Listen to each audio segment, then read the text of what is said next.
Picture this. The vast Pacific Ocean stretches in every direction. A modified Lockheed Electra flies low over the waves, its pilot searching desperately for a speck of land just 1.5 miles long. Behind her, her navigator rechecks calculations that he's already run a dozen times. The stars that should have guided them were hidden by the clouds. Amelia Earhart keys her microphone one final time. Then, silence. So, stow your tray tables, fasten your seatbelts, and prepare for Women's History Month, because this is Final Boarding Call. Pew, pew, pew, pew, pew. That was a heck of an intro, darling. Hey, you know what? We're 50-something episodes in. I gotta spice it up every once in a while. And instead, it sounded like we were 50-something years old. Well, I feel that in my heart, truly. I get that. Hello, and welcome to Final Boarding Call. I am your disaster-obsessed host, Alice. And I'm the less obsessed, the house hubby. Are you obsessed with anything? Would you say there's anything that you are obsessed with? Just you and child. Sounds ridiculous, but guys, it's real. Okay, before we dive in, quick reminder to our listeners, please rate, review, and subscribe wherever you get your podcasts. And sources. Oh boy, you guys, this is another one with a source list that is almost 20 sources long in the show notes. If you could believe it, coming from such a large piece of history, there's lots of sources. I genuinely had so much fun researching this, Zach, because I feel like what we learned in elementary school about Amelia Earhart was like 2% of the Amelia Earhart story. She is such a incredible, badass aviator. We're going to dive into it. But one of my main sources is the Smithsonian National Air and Space Museum. They do an amazing deep dive on her. The International Group for Historic Aircraft Recovery. Anyways, you guys, it's all in the show notes. Go have a heyday. No Maydays on this one? Wow. No. Sounds like a good one. No, Mayday has not covered this. Instead, I got to just read through like some light Britannica articles. Amelia Marie Earhart was born on July 24th, 1897 in Atchison, Kansas, to Samuel Edwin Stanton Earhart and Amelia Amy Otis Earhart. Her mother didn't believe in raising nice little girls who conformed to society's expectations. Instead, she encouraged her daughters to be adventurous and independent, which is wild because it's 1897. That was not a main teachings back then. Hell no. And young Amelia, nicknamed Mealy, I love that, embodied that spirit completely. She and her sister spent their days exploring their neighborhood, climbing trees, hunting rats with a rifle, and sledding. They loved sledding. One particular telling incident for her future occurred in 1904 when 7-year-old Amelia built a homemade ramp modeled after a roller coaster that she had seen in St. Louis. She secured it to the roof of the family's tool shed, and she took her first flight down this in a wooden box. I'm in. The makeshift sled crashed at the bottom, leaving Amelia with a torn dress and a bruised lip, but also what she describes as a sensation of exhilaration. Interestingly, so this is what happens when adrenaline junkies are born in the 1800s. You have to shoot off your roof in a wooden box.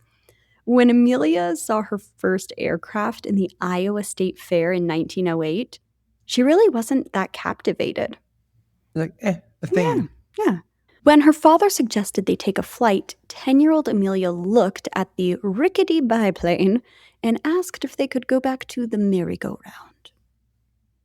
She later described it as a thing of rusty wire and wood and not at all interesting. So that is not the origin story that I was imagining, if I'm being honest.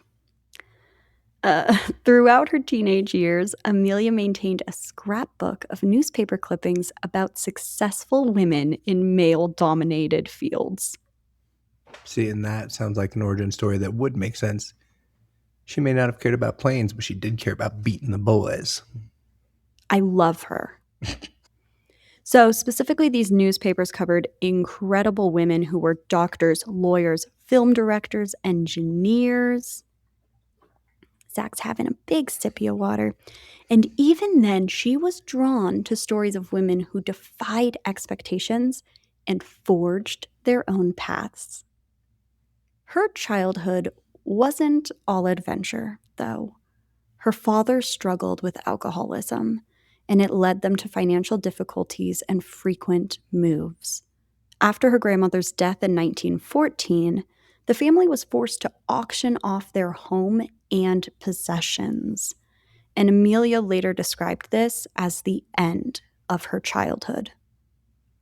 After high school, Amelia attended the Ogontz School, which is a prestigious junior college in Pennsylvania. But when she visited her sister in Toronto, Canada, during Christmas vacation in 1917, she saw wounded soldiers returning from World War I, and Amelia's a badass. She felt compelled to do something. So she left college to train as a nurse's aide. And she did that with the Red Cross. She began working at Spadina Military Hospital in Toronto. It was during this time that the seeds of her aviation career were planted because she was listening to stories of aviation pilots. All the pilots flying around, doing what she found very important at that time. Yeah. I mean, I think that's so cool.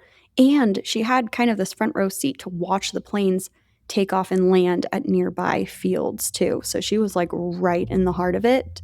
Then in 1918, she contracted the Spanish flu. Oh. Yes. And this was during the global pandemic. And she developed serious complications, including pneumonia and sinusitis.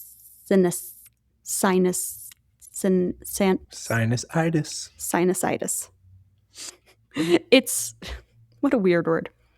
Her recovery required several operations, and it left her with chronic sinusitis that would sometimes force her to wear a drainage tube in her cheek later in life. Oh. You know. After recovering, Amelia briefly attended Columbia University studying pre-med. Fucking genius. Why not? She's like, sure, that's fine. But she left after a year to join her parents in California. It was there that her life would take a dramatic turn. So, she's 23. I mean, gosh, full of life. The world is your oyster. And it is Christmas. It's December 28th, 1920. She and her father attended an aerial meet at Doherty Field in Long Beach, Cali. That's California for our international listeners. And Zach and I have been to Long Beach a couple times. And Amelia asked if she could take a passenger flight. The next day, she paid $10, which is about $140 in today's dollars, for a 10-minute flight with pilot Frank Hawks. Man, that's some good money that Frank Hawks is making. 10 minutes, $140. Whew, gotta switch industries. As the plane climbed to just a few hundred feet, Amelia knew that she had found her calling. And this is a quote from her. By the time I had got 200 or 300 feet off the ground, I knew I had to fly. If she had just listened to her dad when she was younger. That's the real moral here, guys. Moral of the story. Listen to your dads. And start younger. I mean, she's already 23. She's wasted half her life. This is us making a joke. because we wish that we had learned to race cars when we were much younger. We're basically geriatric in our sport. So she saved like $1,000 in 1920s money, 14 grand Oh, wow. in today's money. In January 1921, she began taking lessons from Nita Snook, who was one of the first female flight instructors. I love that she's learning from a woman. Go So Nita. cool. To reach the airfield, Amelia had to take a bus and then walk 4 miles. Like many pilots, I wonder if it was uphill both ways in the snow. Like many pilots of that era, she embraced the traditional aviator look, cropped her hair short, wearing a leather flying coat. Aviators. When she was teased about how new and clean her coat looked, she deliberately slept in it and stained it with aircraft oil just to really blend in. I just think that's so funny. Within months, Amelia had saved enough to buy her own plane. Wow, that was fast. I know. She didn't buy like a jet, guys, which didn't even exist. Yeah, they didn't even have jetliners yet or anything. But she bought a secondhand Kinner Airster biplane, which she painted bright yellow. And she nicknamed it the Canary. Oh. How cute is that? On October 22nd, 1922, less than 2 years after her very first flight as a passenger, Amelia flew the Canary to an altitude of 14,000 feet, setting a world altitude record for female pilots. All right, then. 2 years in, and she's like, boom, world record. The following spring, on my birthday, May 16th, 1923, I was not born in 1923, she became the 16th woman in the United States to receive a pilot's license. She got her pilot's license on my birthday. But financial realities intruded. In 1924, Amelia's inheritance was exhausted, and she couldn't afford to continue flying as a hobby. She had to sell her beloved Canary, and she purchased a Kissel automobile, which she nicknamed Yellow Peril, following her parents' divorce that same year, which is also interesting because a divorce That didn't happen back then. Amelia drove her mother across the country to Boston, where she found work as a social worker at Dennison House, which is a settlement house serving immigrant families. Then, we're going to fast forward just a little bit. In 1927, Charles Lindbergh completed the first solo nonstop flight across the Atlantic Ocean, transforming the world of aviation and sparking global fascination with flight. In the wake of Lindbergh's achievement, there was growing interest in having a woman cross the Atlantic as well. I'm going to do a little terrible transatlantic accent. That was really bad.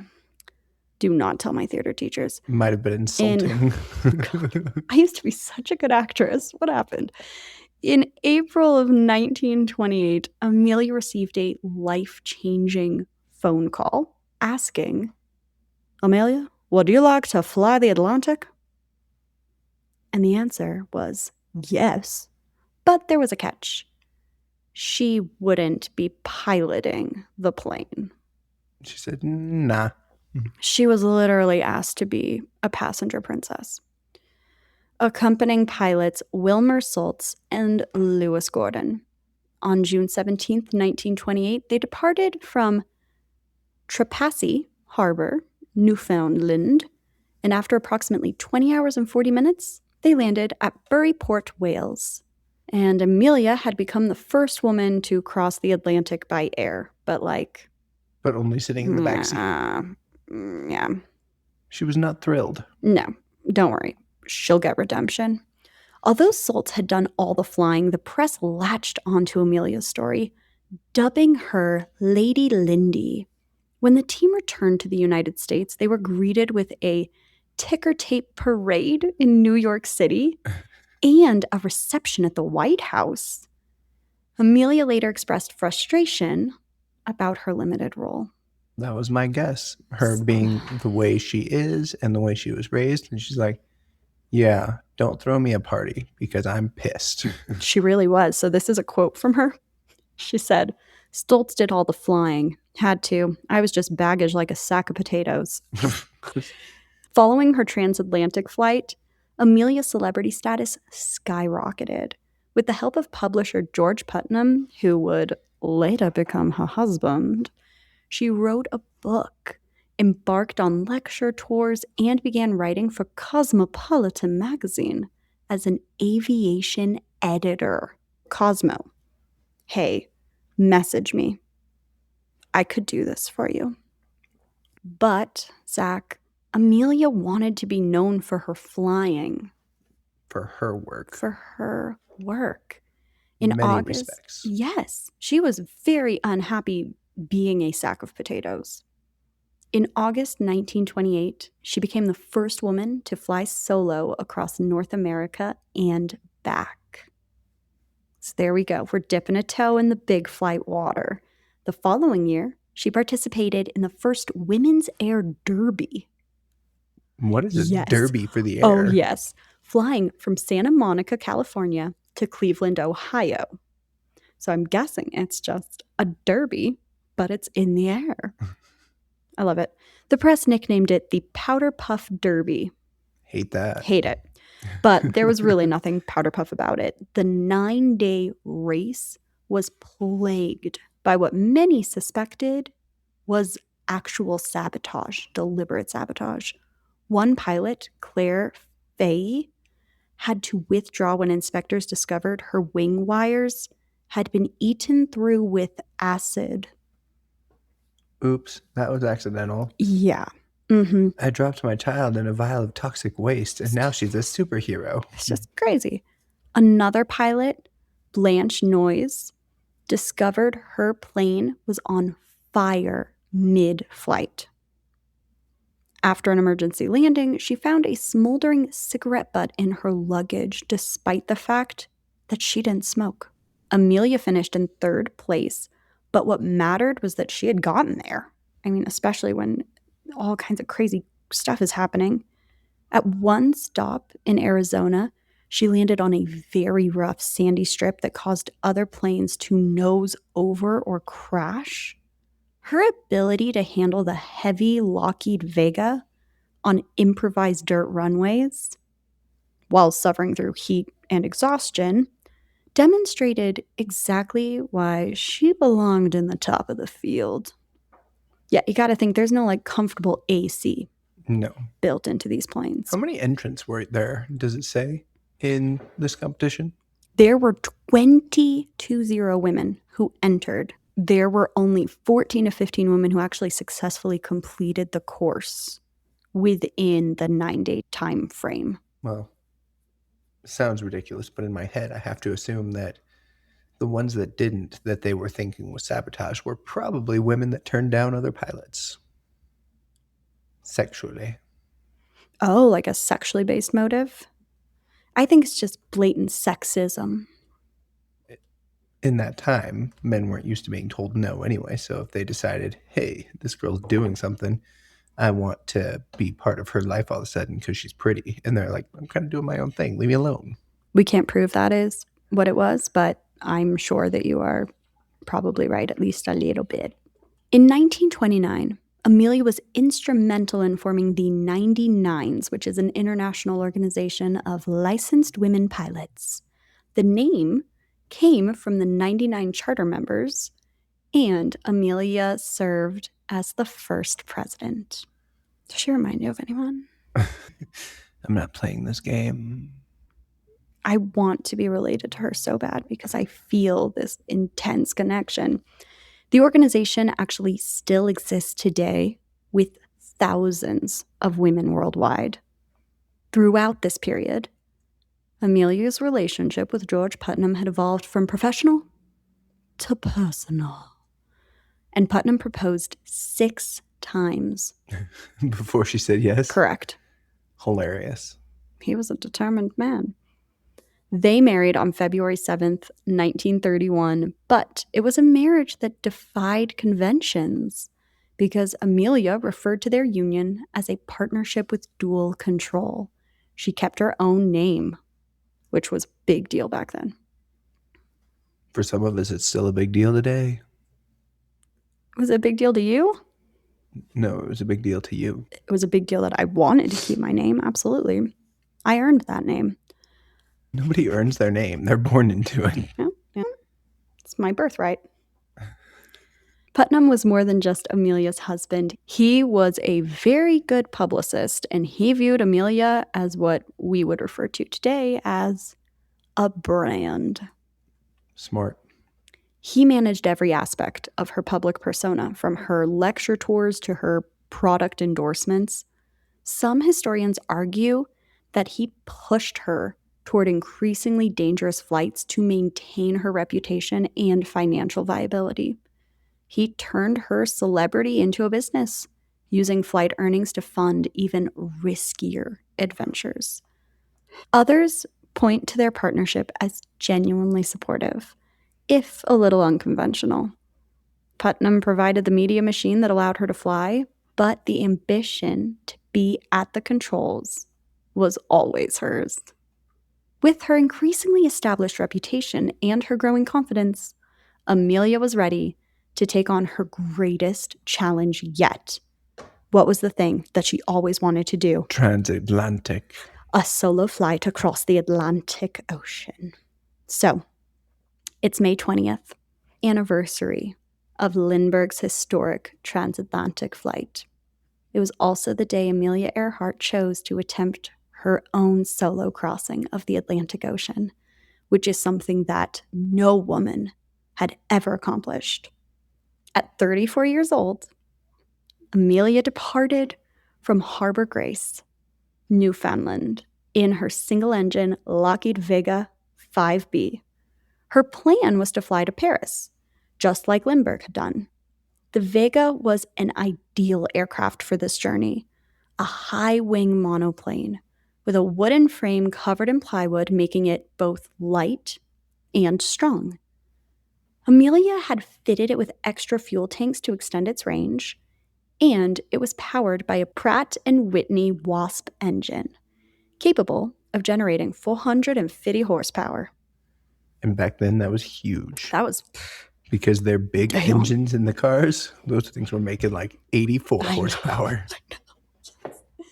Oh, but this flight was far from smooth. As night fell over the Atlantic, a weld in the exhaust manifold broke. You'll get that.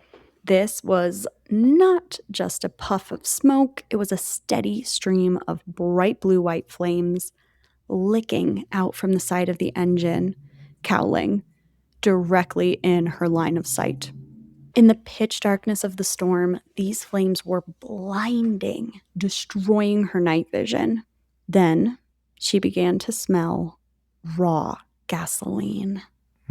Melted a line. With the manifold spewing fire just inches from a leaking fuel gauge, she was essentially flying a bomb.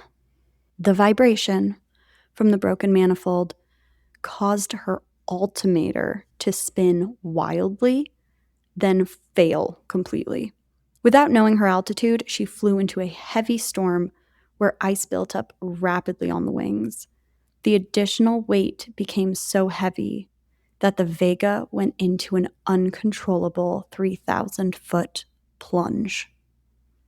She only regained control when she broke through the clouds and saw the whitecaps of the Atlantic close enough to touch. It was that close. After flying for 14 hours and 56 minutes, she landed in a pasture at Culmore, north of Derry, Northern Ireland.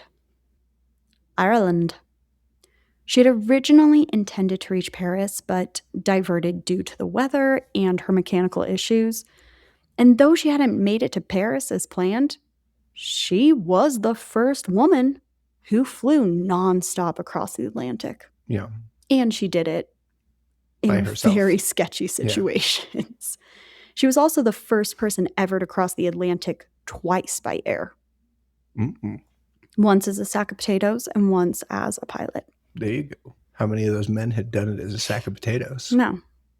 For this achievement, Amelia received the Distinguished Flying Cross from Congress, the Cross of Knight of the Legion of Honor from the French government, and the Gold Medal of the National Geographic Society from President Herbert Hoover.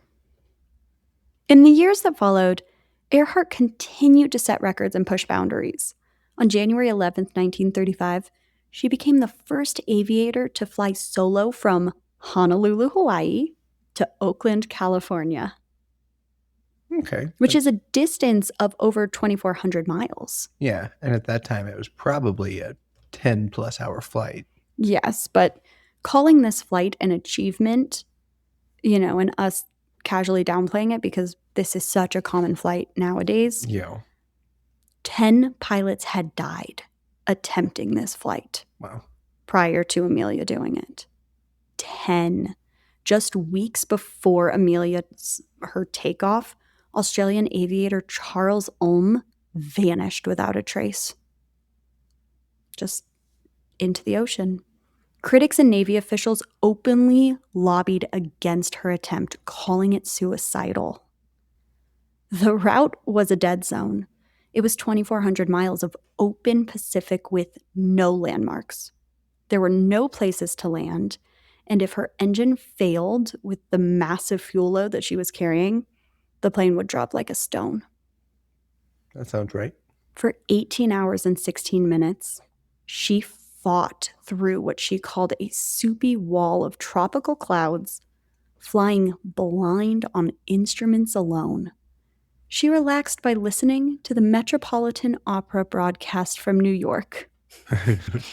But the real terror came from the isolation, knowing that every pilot who had come before her and failed was simply never seen again. But she did it. Later that same year, she flew solo from LA to Mexico City, then made a nonstop flight from Mexico City to Newark, New Jersey. Each of these flights set new distance records. Between 1930 and 1935, Amelia set 7 women's speed and distance aviation records. Good for her. She's just out here crushing them. But by 1935, she was beginning to recognize the limitations of her beloved Vega for long transoceanic flights. A new challenge began to take shape in her mind. What she called one flight which I most wanted to attempt, a circumnavigation of the globe as near its waistline as could be. And if successful, she would become the first woman to fly around the world. So her talking about the waistline, I'm guessing she's saying the prime meridian? The prime meridian is north-south. The equator is the middle, also known as the waist. I mean, look, I'm almost never right on something when you challenge me, so this is, wow, an incredible moment. For this ambitious journey, she needed a new weapon. In 1936, with funding from Purdue University, where she was working as a career counselor and advisor to the Department of Aeronautics. Okay. I know. She purchased a Lockheed Electra 10E. The Electra was a state-of-the-art twin-engine, all-meadow monoplane, specifically designed for passenger air service. But Amelia's Electra was far from standard. She had modded it. Good. Everything should be modified. It was extensively modified for the around-the-world flight in ways that turned it into something barely recognizable from the factory model, which Zach is quite familiar with that. If you stepped inside the aircraft, you would not find a passenger cabin. The standard seats were ripped out. In their place were 6 massive auxiliary fuel tanks bolted to the floor of the fuselage so large that the navigator had to squeeze past them sideways just to reach his station in the rear. Many of the windows were covered over with metal to save weight. Out with the glass, in with the thin metal. And it left the cabin a little dark. And also, Probably great for night flying. Yeah, probably actually. Can you imagine what it might smell like in there with no ventilation? Fuel? Yeah, it smells just fuel. With 1,151 gallons of gasoline on board. The Electra was so overweighted that a Lockheed engineer noted its top speed was reduced by 25 miles per hour. You might want all the speed you can get, but I also understand that running out of gas is also a that's problem. a big problem. So it was described as sluggish, heavy, and essentially a flying gas tank. By early 1937, Amelia Earhart was ready to attempt what would be her most ambitious journey yet. Flying around the world, along the equator, a distance of 29,000 miles. She assembled a team. Big flight. Yes, insane. She assembled a team, including Captain Harry Manning, a skilled navigator and radio operator, and Fred Noonan, a former Pan American Airways navigator. Noonan was one of the most respected celestial navigators alive. I love that she's so stubborn that she hires 2 navigators but no other pilots. No, she's I'm the captain now. No, she's a bad bitch. Before joining Amelia, this guy Noonan had been a sea captain and had personally mapped out Pan American Airways Clipper routes across the Pacific. There are persistent rumors that Noonan struggled with alcoholism, and some accounts suggesting that he was actually fired from Pan American because of it. Again, just rumors, speculation. We don't know. Yes. But colleagues who flew with him noted that while he might look tired or hungover, he was stone cold professional once he was in the air. And Amelia chose him for one reason. In an age before GPS, navigating to a tiny island in the middle of the Pacific required masterful use of a sextant and the stars. So a sextant is, let me picture this. It is one of these things, which every time I see one of these, I think of Treasure Planet, which I love. I love that movie. I don't know what that is, but... Wait, you've never seen Treasure Planet? It's one of these things. Oh, gotcha. Okay. Everybody look up sextant. It's not sexy. It's cool. And this guy, he was an expert at the sextant. So he could sext with the best of them. Oh, no. Noonan possessed those skills better than almost anyone else alive. The first attempt at the round-the-world flight began on March 17th, 1937. Amelia and her crew departed from Oakland, California, heading west to Hawaii. So that is their first stop. And this first leg was completed successfully. But at Luke Field in Honolulu, preparing to depart for Howland Island, the Electra was loaded to its absolute maximum weight with fuel for the long overwater leg.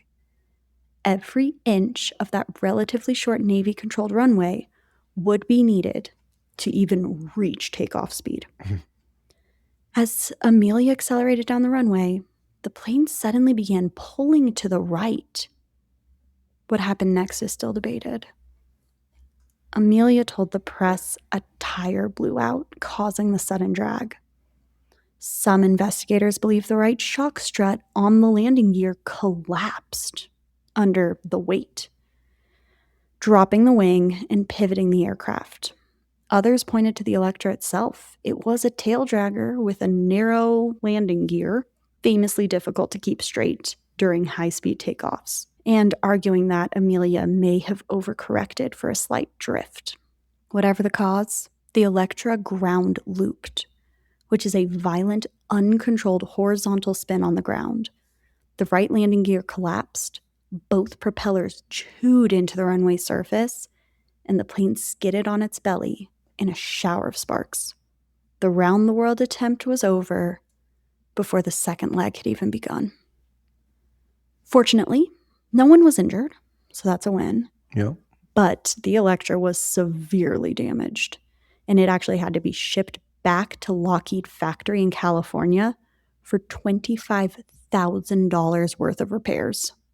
Mm. And that's in 1930s money. It's over $500,000 today. And it's during these 2 months of repairs that 3 critical changes were made. The first change that was made is structural. Some researchers believe the extensive fuselage repairs subtly altered the plane's weight distribution and handling characteristics. The Electra that emerged from the factory may not have been the exact same that went in. That's fair. If something breaks, always make it better. Don't make it the same. True. Unless the change is ultimately going to prove catastrophic. The second was the route. The delay meant Pacific weather patterns had shifted, forcing Amelia to reverse her entire flight plan. Because it creates more drag, winds shift. So before, exactly, Zach, she was going east to west. Now Hawaii would be her last stop on the leg. Right? She's going, yes, because she's going She came west. from California to... Ooh, She's guys. not so good with directions, guys. I could lose her in our own neighborhood. Well, anyway, now we're doing west to east. And this meant that she would be flying into different prevailing winds and facing completely different navigational challenges on the final, most dangerous leg, which would be the final stop to the Howland Islands. Because she's going backwards now. The third change was the most consequential. During repairs, Amelia's original radio system was replaced with a newer Bendix radio direction finder, which is a little bit experimental. And not quite what I would want on a big ol', like, never before done flight. Sometimes if you throw too many experimental things into one experiment, it just goes wrong. So this unit has a loop antenna mounted on top of the cockpit. So in theory, this system could lock on to radio signals from ships or ground stations and guide the pilot toward them. It's a cool theory. Yeah. It's like a compass pointing at a radio signal instead of a magnetic north. But Amelia had very little time to train on this specific unit before she departed again. She was essentially taking an unfamiliar piece of critical navigation equipment into the most remote stretch of Earth. Yeah. The crew composition had also changed. Technical advisor Paul Mance dropped out of the project, leaving Amelia and Noonan as the only 2 people aboard for the round-the-world attempt. And then came what may have been the single most consequential decision. Before the final legs of the journey, Amelia had a 250-foot trailing wire antenna removed from the Electra. This antenna was designed to be reeled out behind the plane during flight to pick up lower frequency radio signals, specifically 500 kilohertz, which was the international maritime standard for direction finding. Why would she remove it? She was obsessed with maximizing fuel capacity for the long overwater legs, and the trailing wire system was bulky. How much could you said 500 feet, right? Mm-hmm. That is a lot of feet of wire. And I don't think it's like sexy skinny wire, like they never were back then. 26 wire. Neither she nor Noonan was proficient in Morse code, which was the primary communication method on that frequency. So to her, It was dead weight.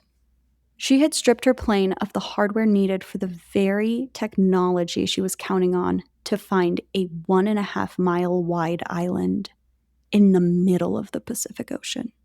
The one frequency for the Coast Guard Itasca, which is going to be very close to the Howland Islands. On June 1st, 1937, our dream team began their second attempt with an unpublicized flight from Oakland to Miami. From there, they headed to South America, crossed to Africa, flew across the Indian subcontinent and Southeast Asia, making numerous stops along the way. So it's going well. Yeah, they're making progress.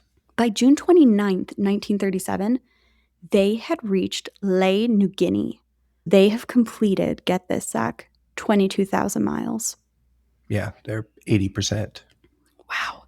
The remaining 7,000 miles would take them across the Pacific, the most challenging and dangerous stretch of this entire journey.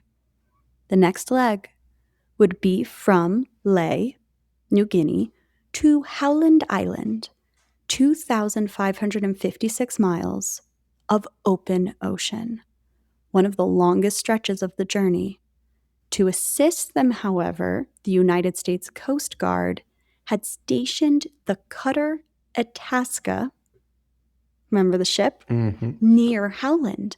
So the ship was supposed to provide radio communication, transmit homing signals, use its direction-finding capabilities to guide them, and even create a plume of dark smoke from its boilers. They're trying. They're literally going to send up smoke signals.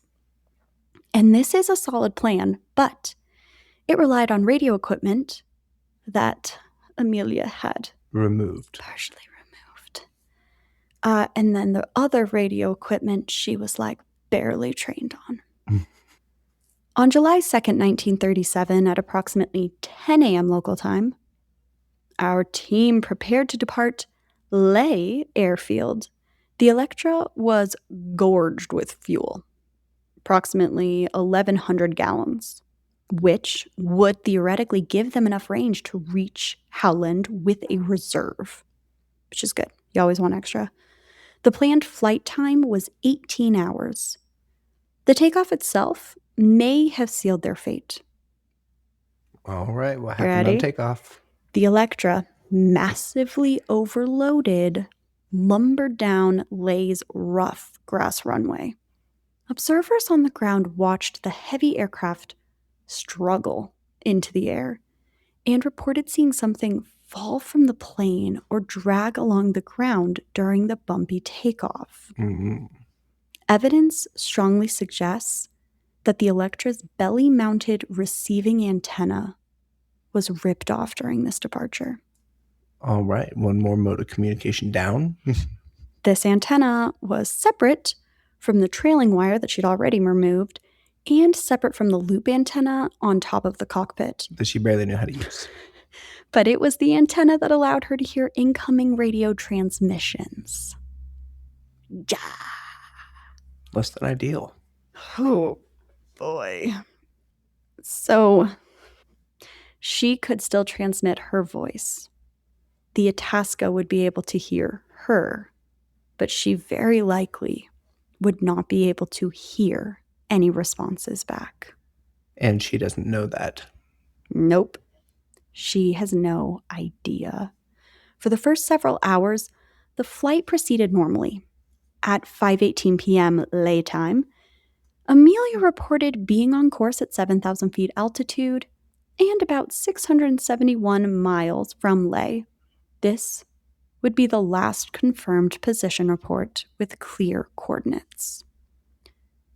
Behind Amelia, crammed into the dark, fuel-reeking fuselage, Fred Noonan was doing what he did better than almost anyone else alive: celestial navigation. He used a bubble octant, a sextant modified for aircraft use, to measure the angle of the sun or stars relative to the horizon. What an incredible skill Yeah, that probably nobody today has.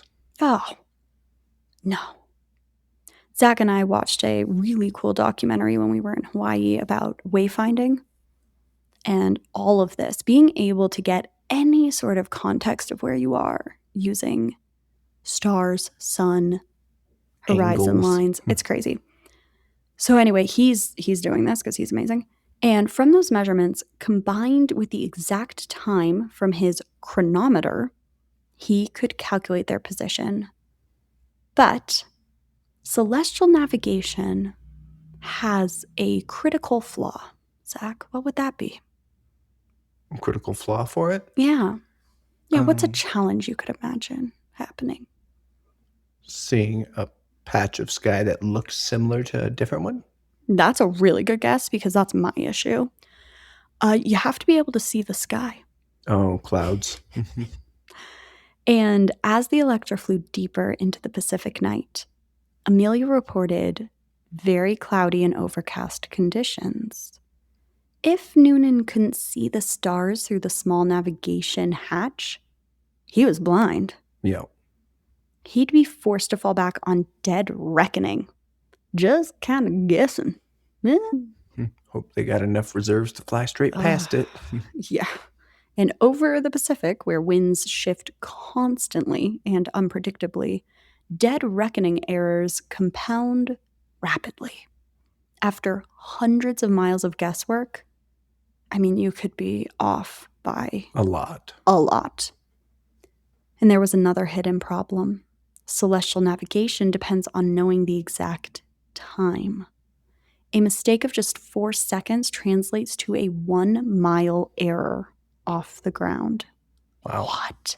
Over an 18-hour flight, even slight atmospheric pressure changes affecting the chronometer could throw Nonan's calculation off by miles.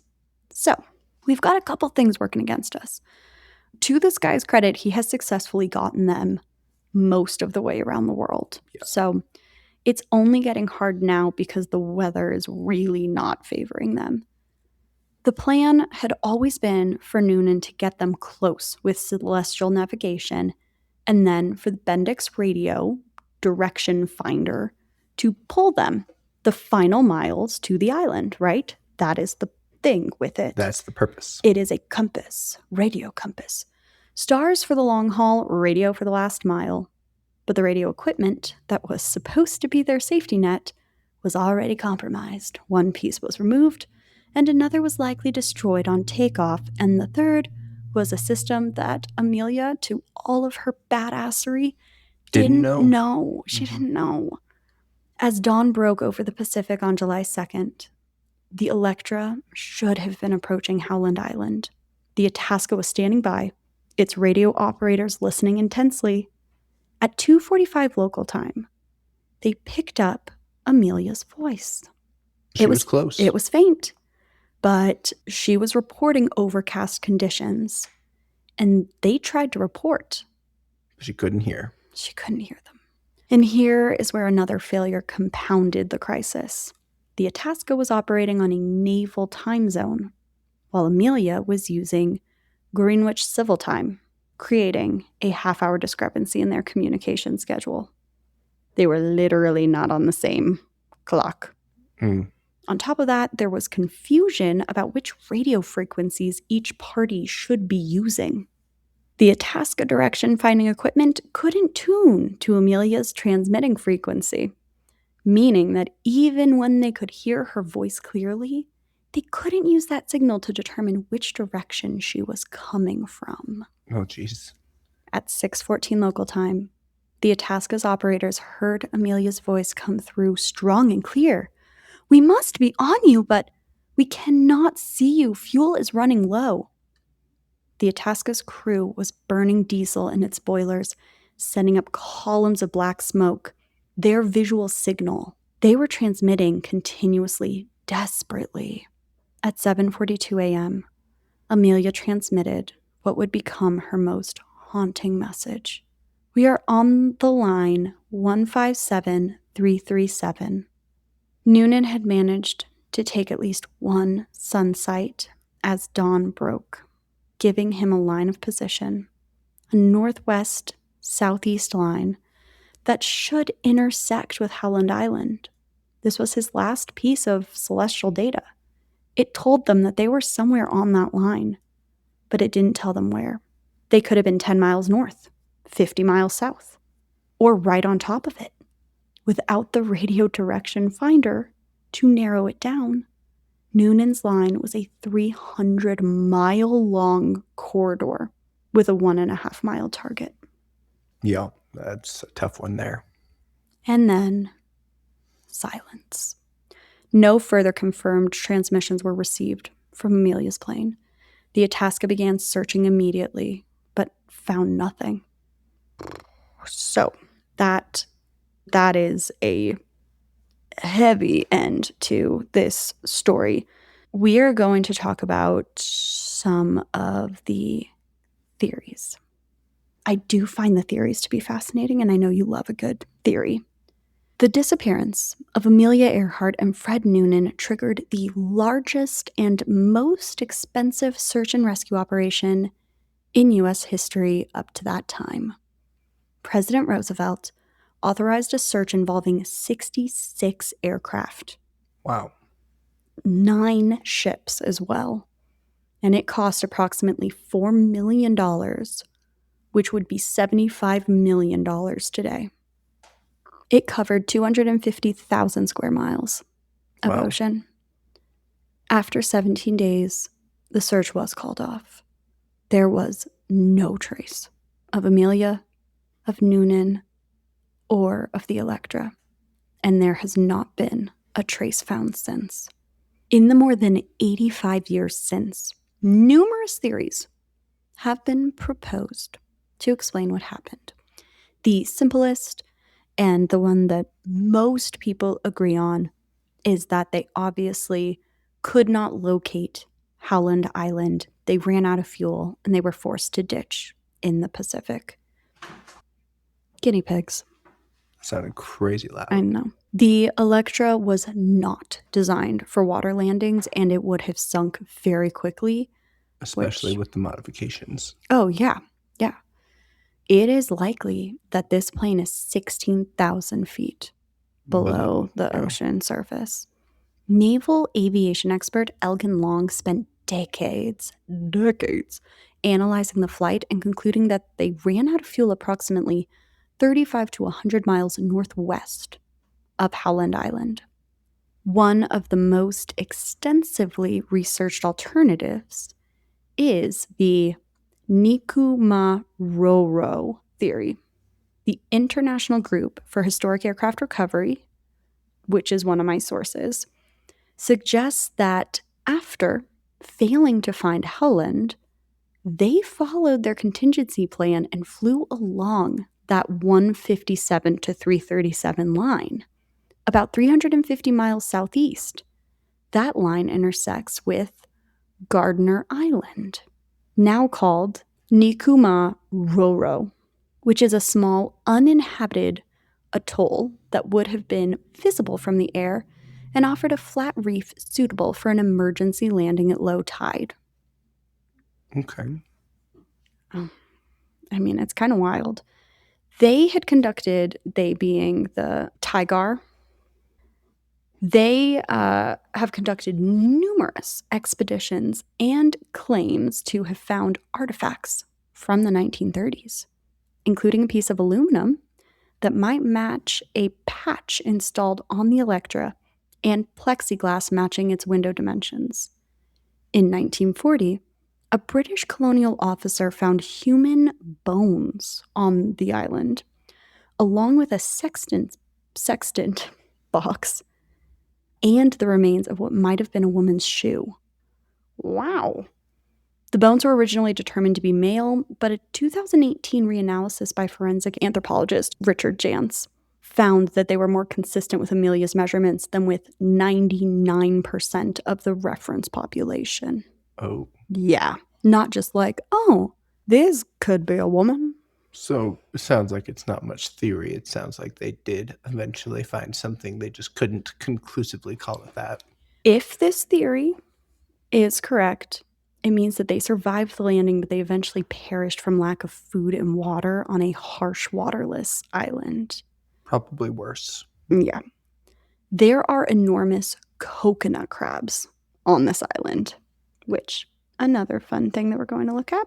Wait until you see these because, you guys, this is like a crazy episode to do show and tell, but you have to look up a picture of coconut crabs because they are, when we say they are huge, Ew.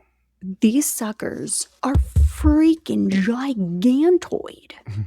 Like, they're the size of a trash can. And I'm not exaggerating. I'm staring at a picture of one that is the exact size of a trash can. So they're known to take basically treasures back to their burrows. So that might be why there were no other remains found. So that one could be promising if you trust the findings by Richard Jantz. I mean, it is cool to think that they may have landed on an island. Crappy to think that they probably suffered big time. Another theory suggests that they veered off course, landed in the Japanese-controlled Marshall Islands, and were captured.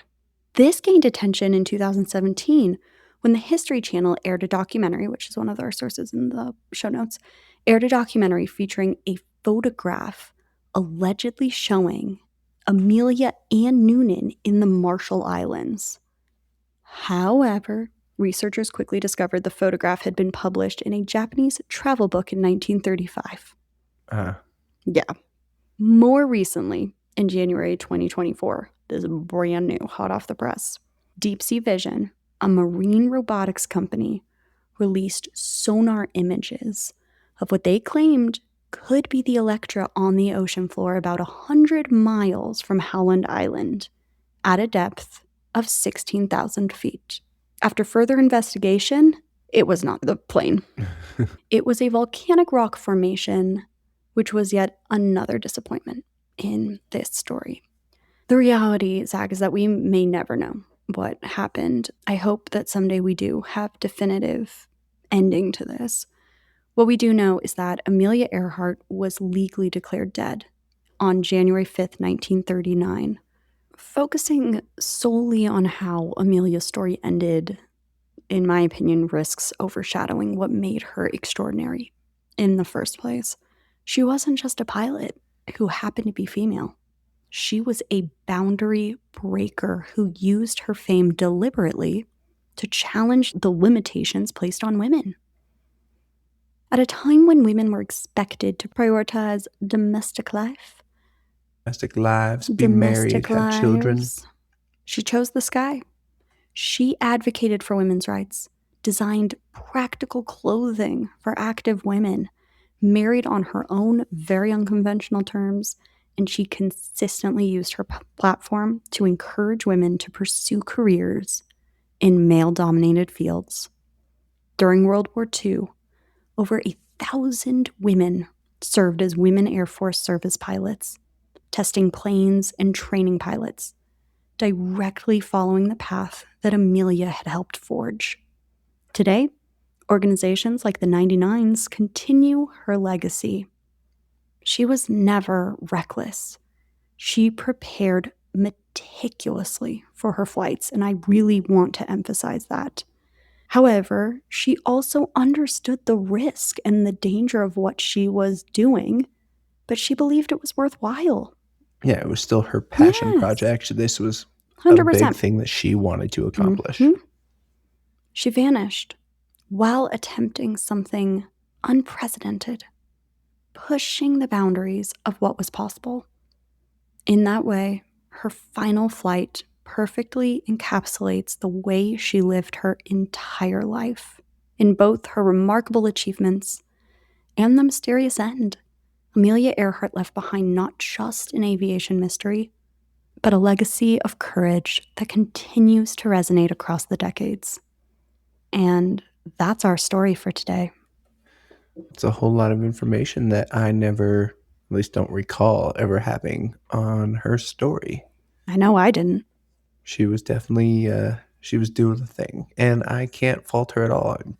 She took some unnecessary risks, but, they were still calculated risks. She knew that she wasn't experienced in Morse code, so she figured, what's the use of this thing? Mm-hmm.